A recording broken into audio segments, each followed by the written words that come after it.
একটা কথা বলি, একদম মনের কান দিয়ে শুনবেন। জান্নাতে যাওয়া সবার স্বপ্ন। আছি আমরা সবাই দুনিয়ায়।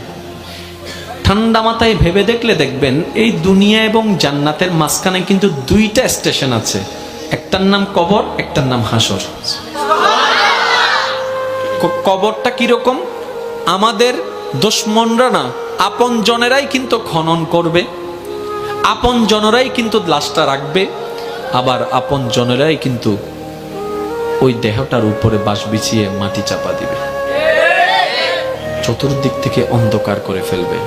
মনে রাখবেন, কবর আলোকিত হয় ঈমানের আলোয়, সুবহানাল্লাহ। আর হাসর আলোকিত হবে আল্লাহর রহমতের সাথে আপনার আমলের আলোয়, সুবহানাল্লাহ। হাসর আলোকিত হবে আমলের গুণে, কবর আলোকিত হবে ঈমানের গুণে। আর ঈমানটা কানে থাকে না, মনে থাকে।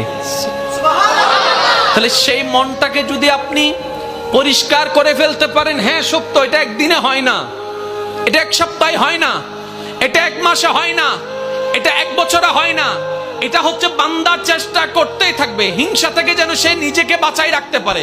মন চাচ্ছে অন্যের বদনাম করতে, সে জিহ্বাকে কামড় দিয়ে রাখবে।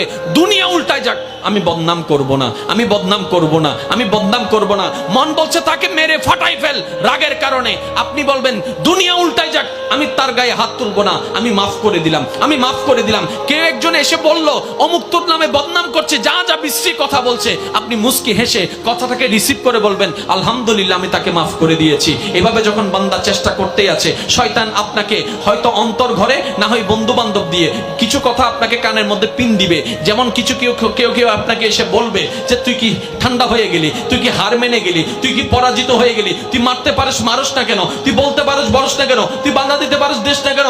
আপনি বলবেন দুনিয়াকে খুশি করার আমার দরকার নাই, আমার রবকে খুশি করার দরকার, সুবহানাল্লাহ।